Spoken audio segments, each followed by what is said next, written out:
101,3 Star FM Inspiring Sound. Selamat siang Star Lovers. Masih bersama saya Widya Pradipta yang menemani Star Lovers di siang hari ini. Bincang spesial bersama Komisi Informasi Daerah DIY atau KID gitu ya.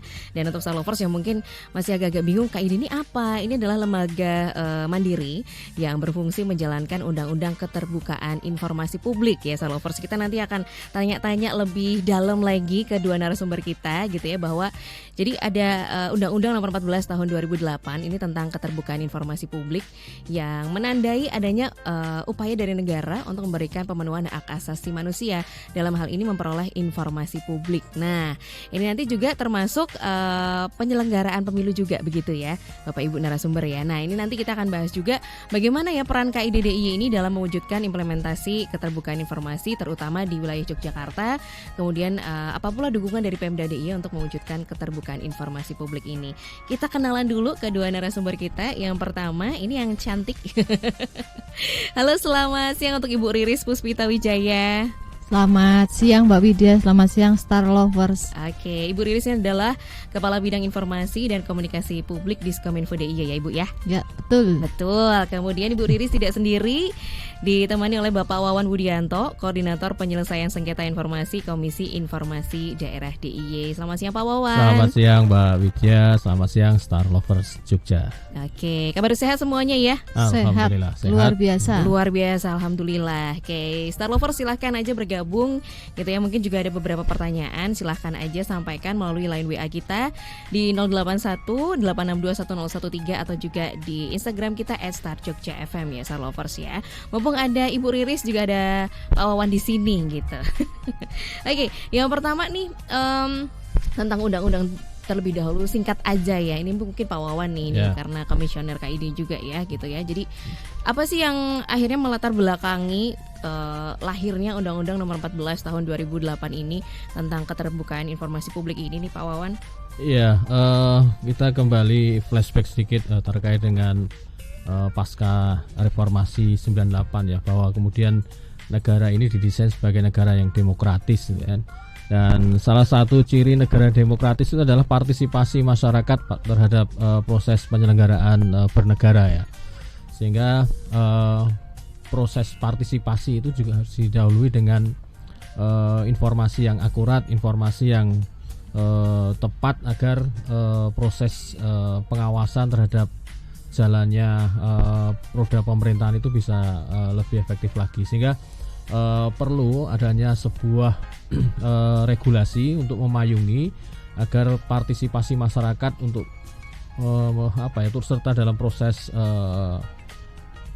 tata kelola negara itu menjadi lebih efektif dan efisien juga gitu ya. Jadi kemudian atas inisiatif DPR pada waktu itu kemudian melahirkan Undang-Undang Nomor 14 Tahun 2008 tentang keterbukaan informasi publik.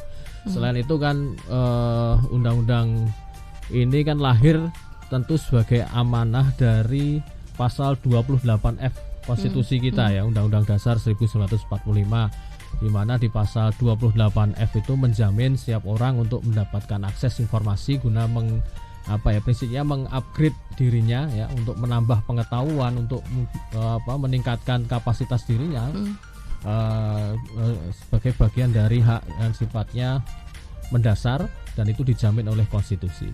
Paling tidak dua hal itu Mbak Widya yang melatar belakangi kemudian lahir Undang-Undang Nomor 14 Tahun 2008 tentang keterbukaan informasi publik. Kemudian yang jadi pertanyaan adalah Pak Wawan, gimana? Informasi publik itu apa aja gitu ya? Ya, di dalam Undang-Undang 14 itu disebutkan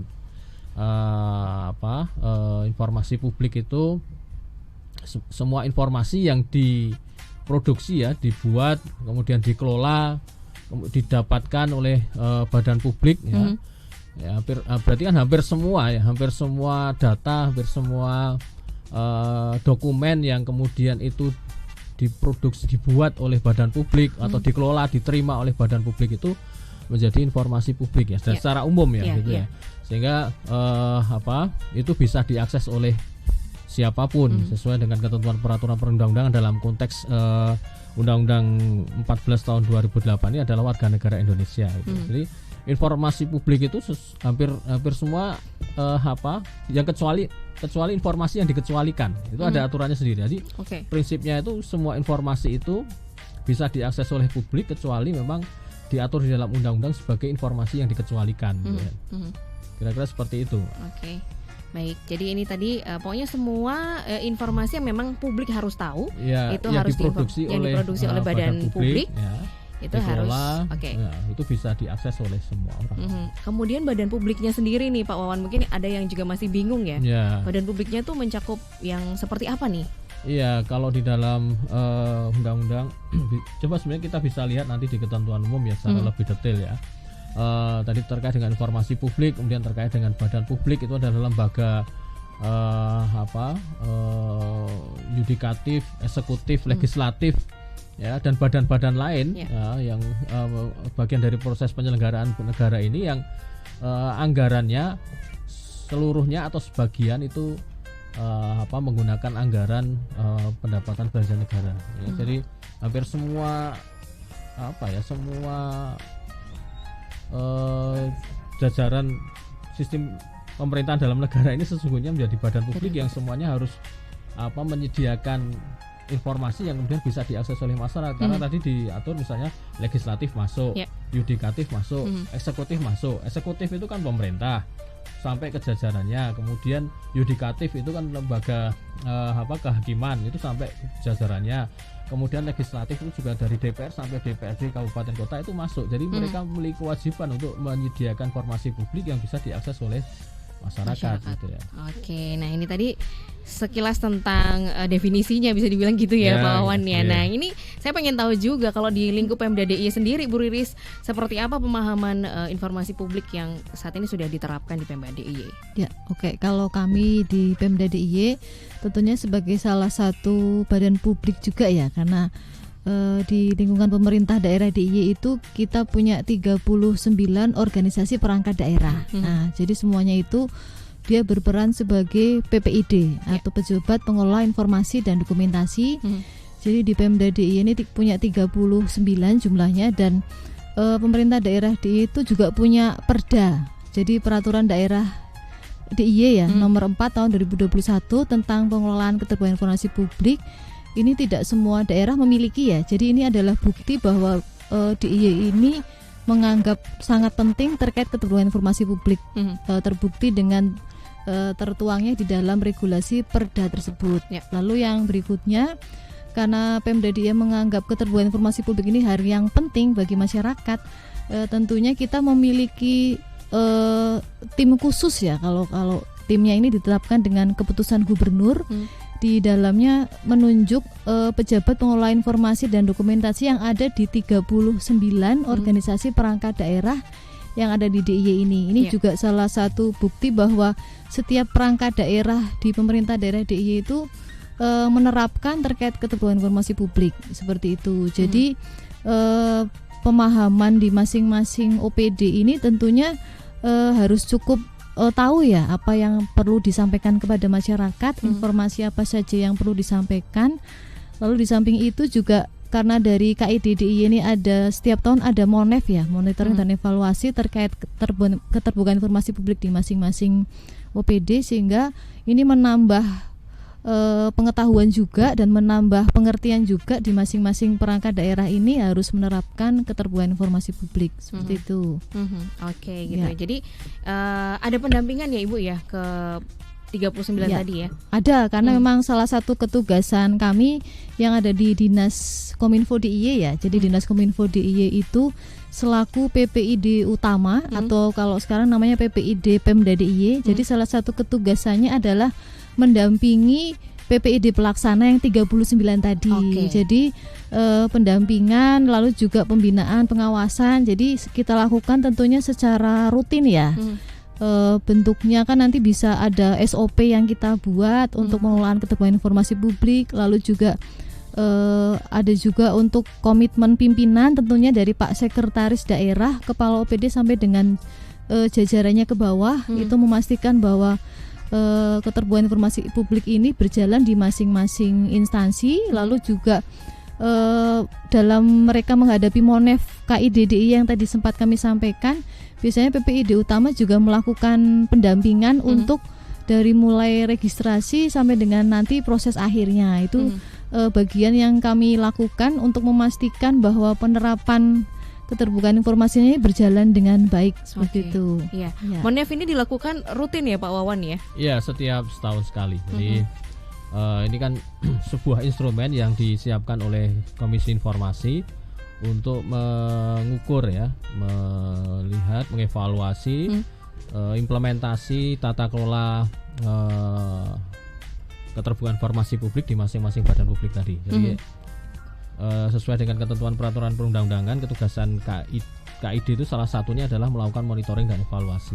Selain ketugasan menyelesaikan sengketa informasi ya.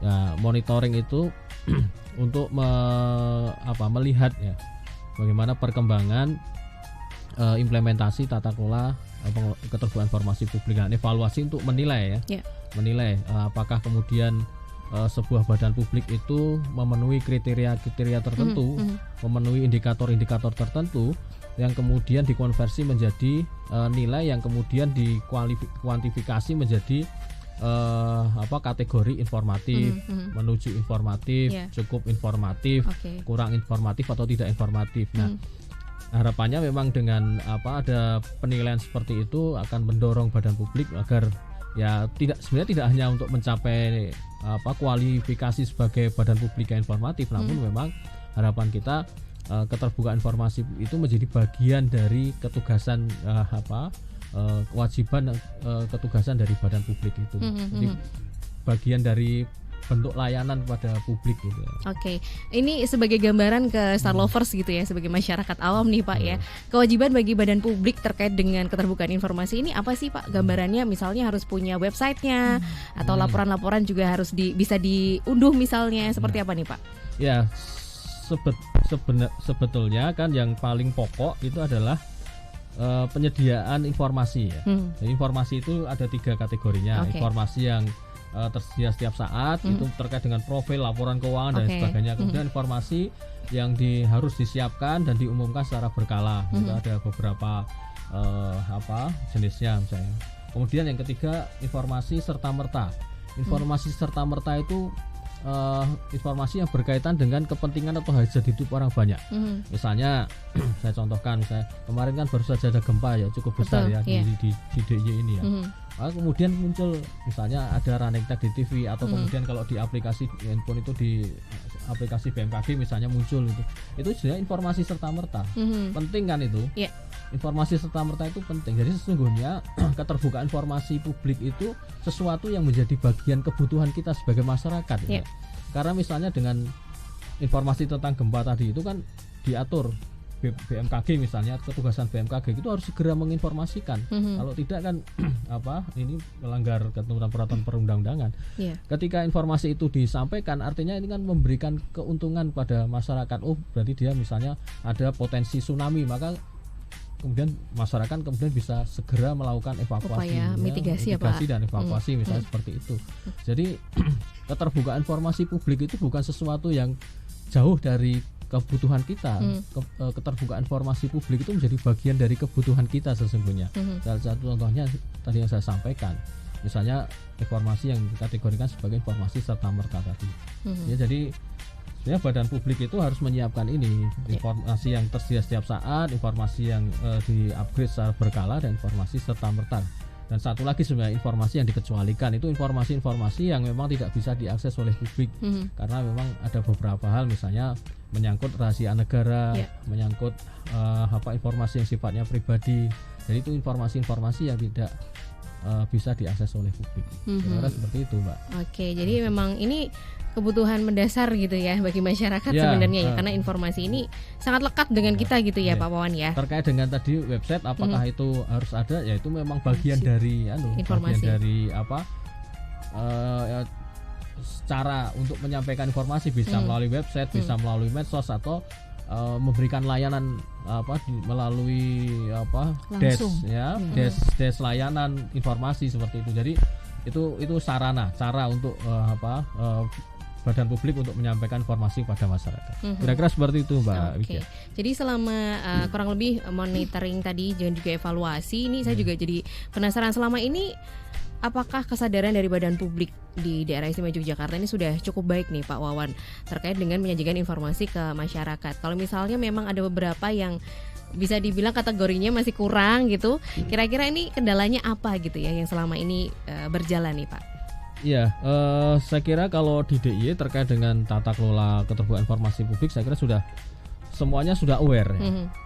Itu ditandai dari apa? Ditandai dari mereka mendaftarkan diri untuk di Monef gitu ya.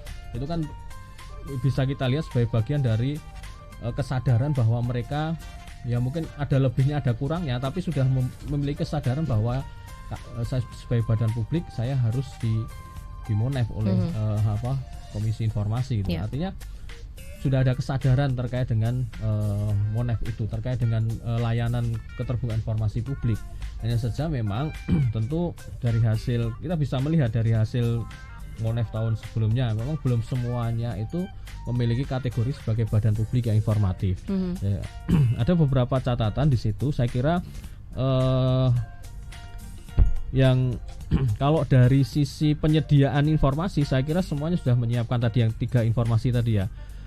Tersedia setiap saat, kemudian berkala, serta merta atau informasi yang dikecualikan, saya kira badan publik di DIY ini sudah menyiapkan. Tapi dari aspek layanan informasi ini saya kira yang perlu ada peningkatan. Layanan informasi itu bagaimana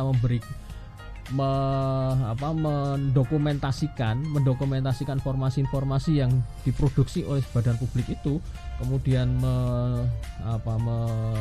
menyajikan itu yang saya kira perlu peningkatan ya, karena mungkin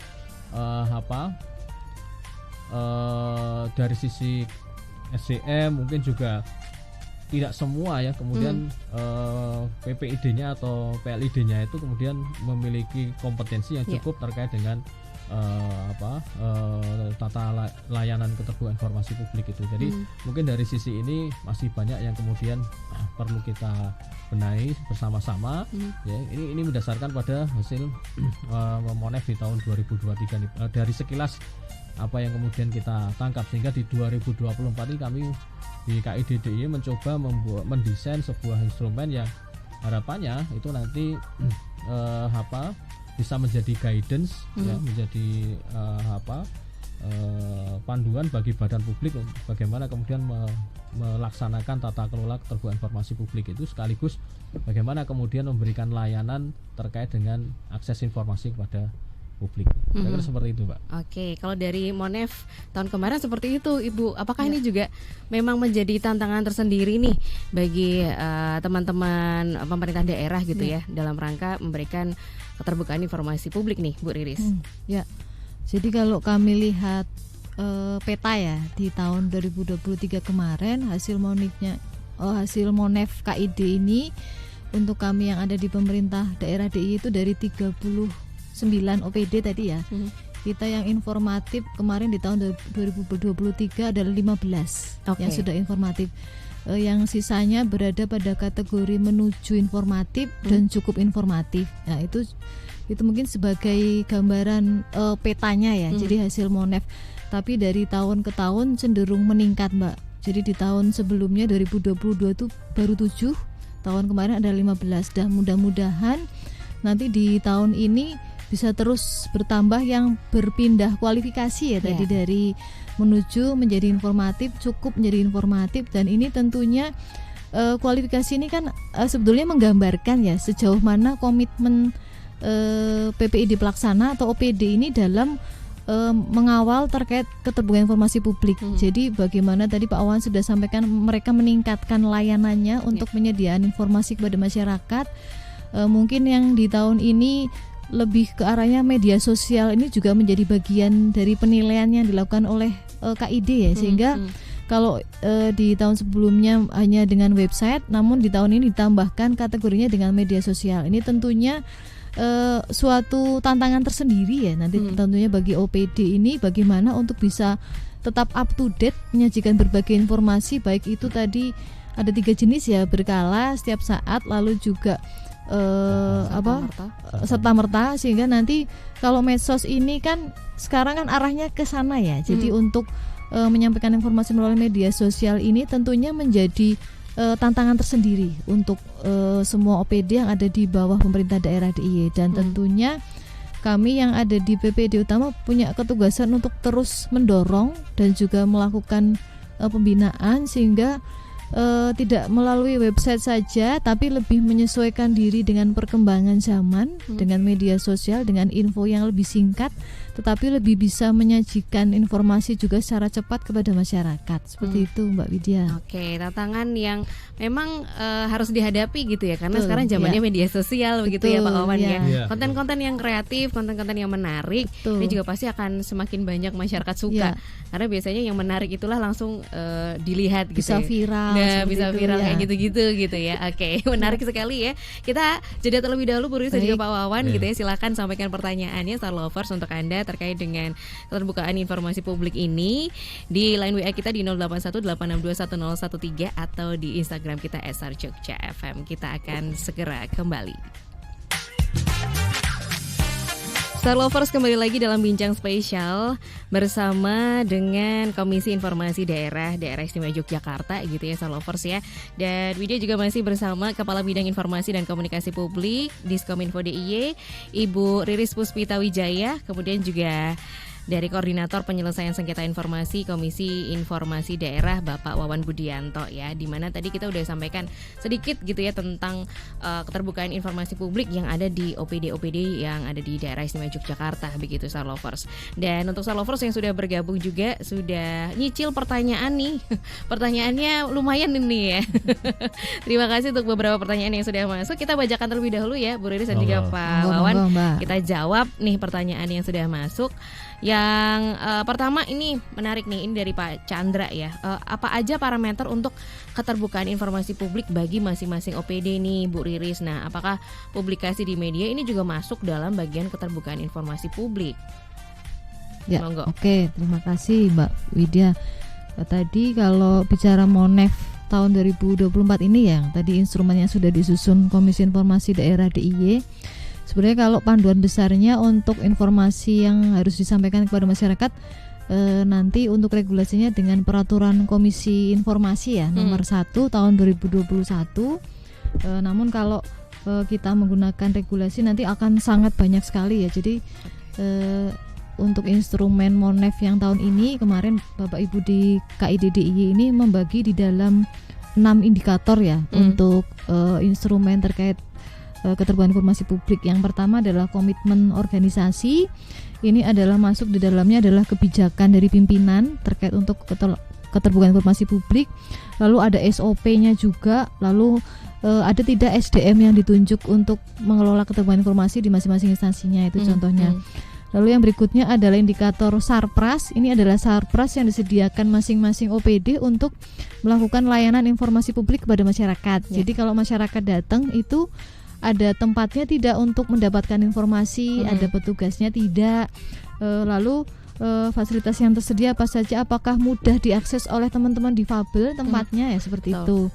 Lalu untuk yang berikutnya adalah digitalisasi. Ini digitalisasi tadi yang sempat saya sebutkan adalah pengelolaan media, lalu juga pengelolaan data dan keamanan digitalnya ya. Ini tadi termasuk di dalamnya ada pengelolaan website, medsos, juga ada penyampaian informasi melalui media, itu tadi masuk juga ya di dalam hal ini.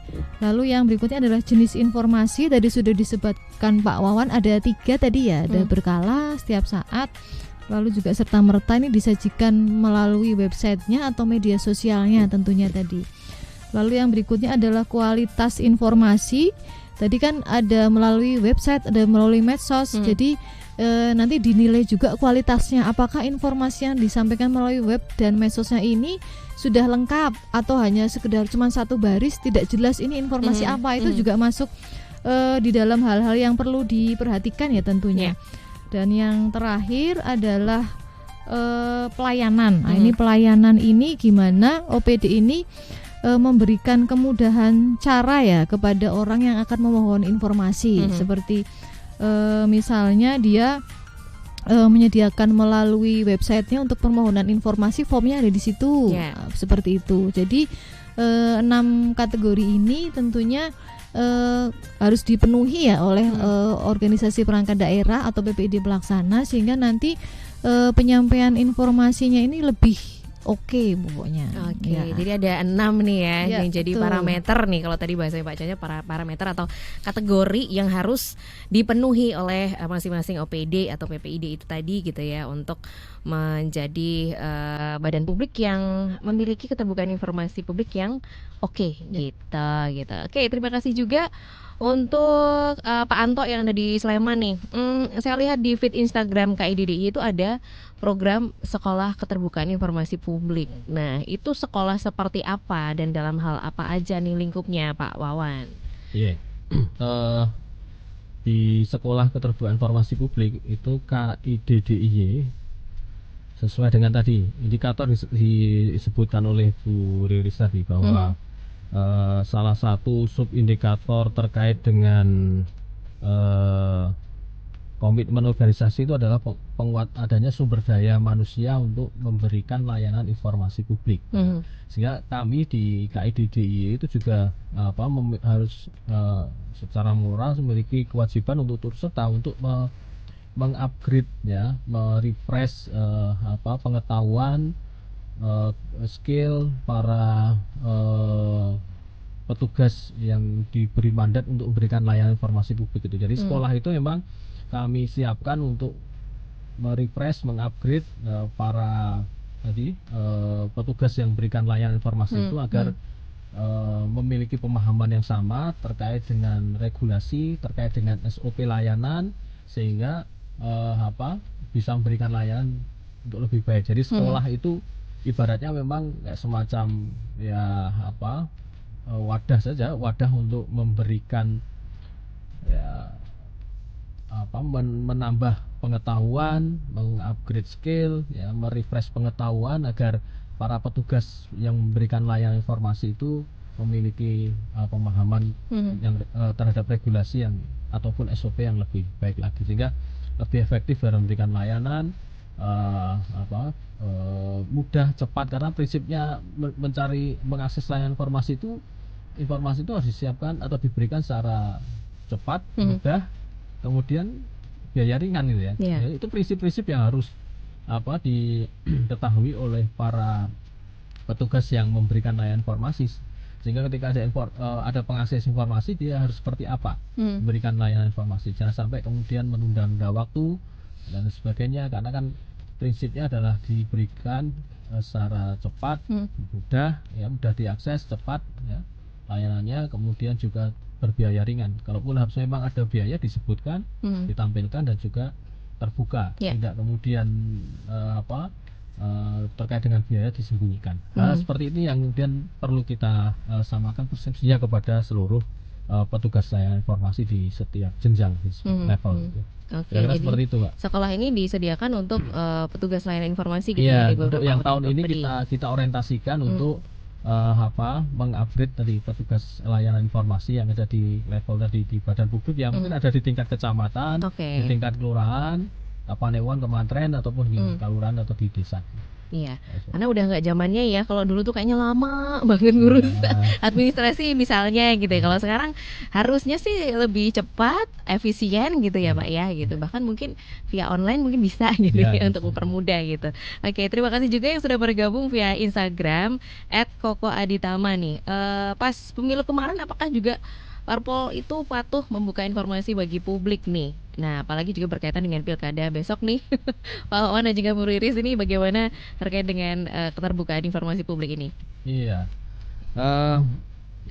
Parpol itu kan kalau sesuai dengan kewenangan yang melakukan monitoring dan evaluasi itu adalah di level pusat, di Komisi Informasi Pusat gitu ya.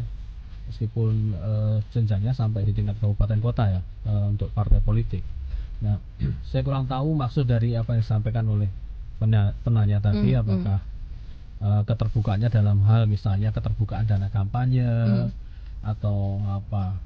Ya saya kira selama ini yang menjadi concern publik terkait dengan pemilu itu kan dana kampanye itu apa, kemudian partai politik itu terbuka dalam hal pengelolaan dana kampanye, kemudian dari mana sumbernya, untuk apa dan sebagainya. Kalau hal-hal seperti itu sesungguhnya di dalam ketentuan, di dalam regulasi tentang pemilu itu sudah diatur, dan domainnya ada di penyelenggara pemilu, di KPU dalam hal ini ya. Jadi yang ada kewajiban untuk melaporkan memang oleh partai politik, tapi dilaporkan ke KPU untuk kemudian nanti diaudit oleh auditor independen ya. Mekanismenya seperti itu. Jadi yang dilaporkan adalah sumber dari mana, kemudian berapanya, digunakan untuk apa, dan bentuknya apa. Itu memang ada laporan dana kampanye, namanya laporan dana kampanye LDK gitu ya, dan itu diserahkan ke KPU. Nah, di mana posisi KID? Ya, dalam hal ini KID adalah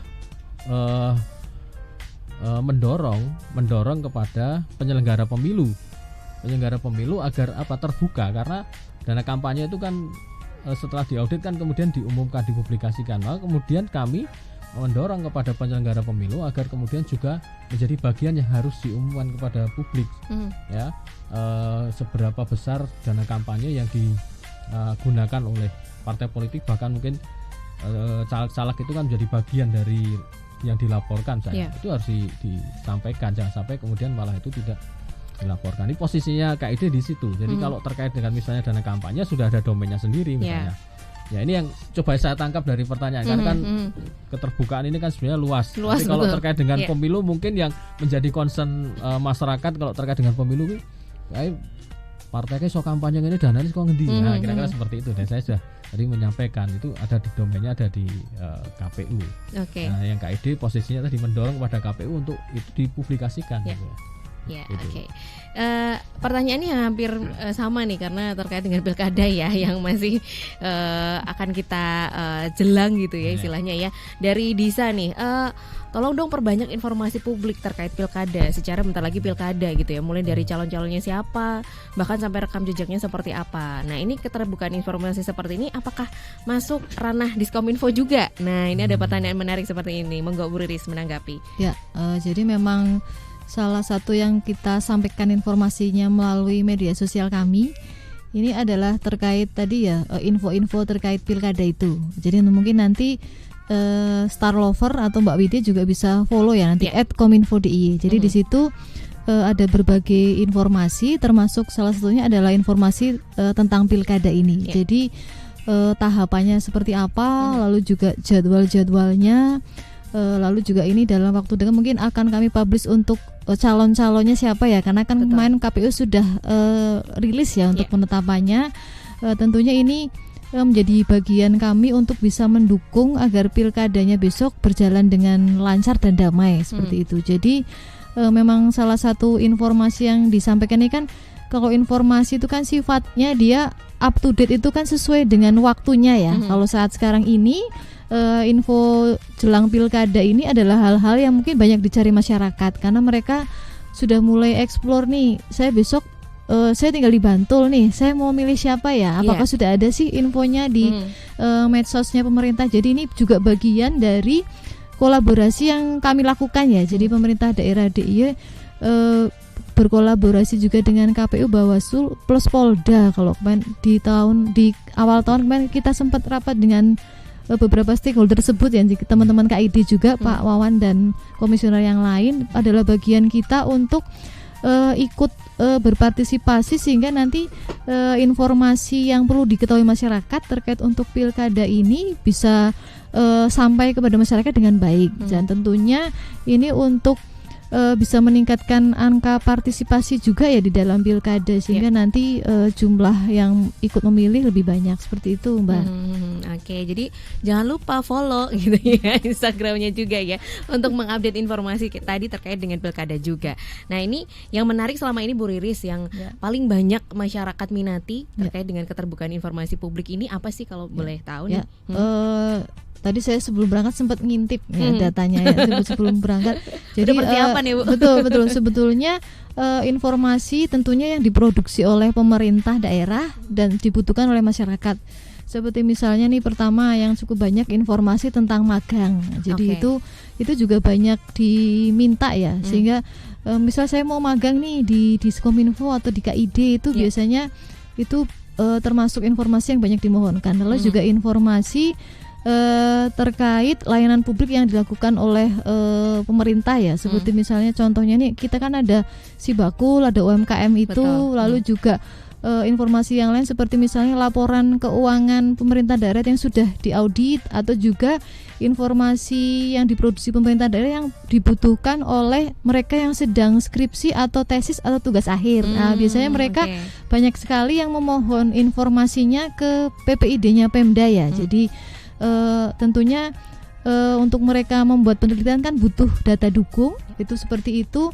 Biasanya mereka banyak memohon informasinya kepada PPID. Lalu ada juga informasi tentang infrastruktur, lalu juga data kependudukan, ya cukup banyak ya variannya ya, karena tadi sempat disinggung Pak Wawan, informasi ini kan luas sekali ya. Jadi namun tadi beberapa yang saya sebutkan itu yang paling most wanted deh dicari oleh masyarakat. Gitu. Top rank lah pokoknya ya Bu. Betul sekali ya. Gitu, Ini karena Pak Wawan ini sebagai koordinator penyelesaian sengketa informasi, saya juga penasaran nih Pak, ada nggak sih ya sengketa terkait keterbukaan informasi publik yang ditangani KID DIY ini?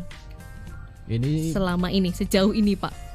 Sudah sampai bulan ke-8, 9 ini ya, kita 13 sengketa informasi. Terkait apa aja Pak ini? Yang disengketakan informasi terkait dengan hampir semua ya, itu terkait dengan informasi letter C, tanah gitu ya. Jadi misalnya ada pengakses informasi yang meminta letter C dimiliki oleh leluhurnya gitu ya. Nah, kemudian tidak diberikan oleh yang menguasai informasi tersebut, maka kemudian disengketakan. Ini juga ada yang lain, saya informasi hal-hal terkait dengan kebijakan pemerintah itu juga ada. Tapi sampai sejauh ini memang yang mendominasi adalah permohonan sengketa informasi terkait dengan tadi informasi letter C pertanahan. Kemudian kalau misalnya ada sengketa letter C itu tadi kan ini melibatkan banyak keluarga gitu ya Pak. Penyelesaiannya seperti apa sih Pak? Sebagai gambaran kita nih. Komisi informasi itu memiliki kewenangan seperti kuasi pengadilan gitu. Jadi kita memang ada namanya mekanisme penyelesaian sengketa informasi melalui adjudikasi non litigasi. Jadi seperti sidang betul ini. Ada majelis komisionernya, ada 3 orang, ada panitera atau panitera penggantinya, ada pemohon, ada termohon ya. Jadi seperti sidang di pengadilan itu. Nah, penyelesaiannya seperti di sidang pengadilan itu ada mekanisme mediasi, diawali dengan mekanisme mediasi. Kalau tidak selesai di mediasi ya melalui sidang tadi ada proses pembuktian, ada kalau memang perlu menghadirkan saksi ya menghadirkan saksi, kalau perlu menghadirkan keterangan ahli ya ahli. Jadi memang seperti sidang seperti di pengadilan itu.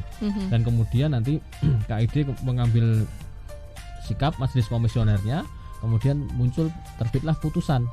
Putusan itu berkekuatan hukum, bisa kalau misalnya belum tetap masih bisa dibanding lagi ke PT UN misalnya. Nah, bahkan sampai ke maksimal kasasi gitu.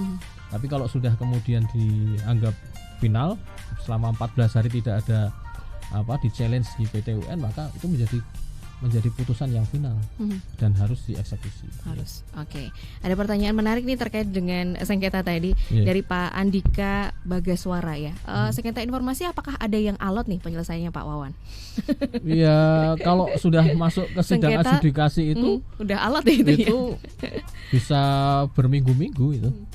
Ya karena masing-masing kemudian mengajukan alat bukti, kemudian ada proses jawab jinawab ya seperti sidang itu sampai ya kan kita maksimal 100 hari kerja dalam menyelesaikan. Ya alhamdulillah kalau di KID DIY ini rata-ratanya kemarin kita hitung rata-ratanya 35 hari sudah selesai rata-rata. Dari jumlah 100 hari dibagi tadi masing-masing kasus itu ya. Itu rata-rata kita sudah ya kategorinya cukup baiklah bisa menyelesaikan rata-rata di 35 hari kerja gitu. Jadi rata-rata sekitar sebulanan lah ya Pak ya gitu ya. Tapi hari kerja. Hari kerja. Hari kerja. Siap. Oke. Baik. Pertanyaan menarik juga ini dari Pak Wahyu gitu ya. Apakah Kominfo DIY dan juga KID DIY ini juga menangkal berita-berita hoax menjelang pilkada nanti nih, Bu Riris? Baik ya.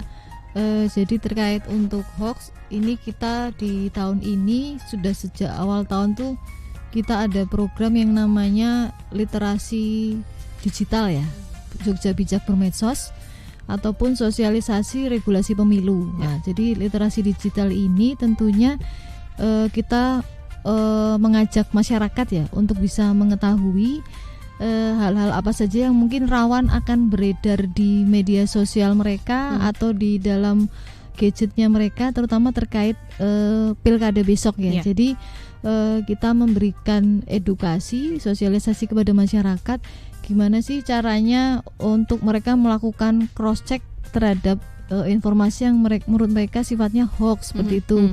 Diajarkan untuk gimana cek fakta, lalu juga klarifikasi dengan media mainstream yang mungkin sudah menyuguhkan beritanya, lalu juga mereka diajak untuk bisa lebih memilah informasi sebelum disampaikan kepada orang lain melalui media sosialnya. Itu jadi mereka kita himbau, kita edukasi untuk bisa ikut menangkal peredaran hoax ya tentunya.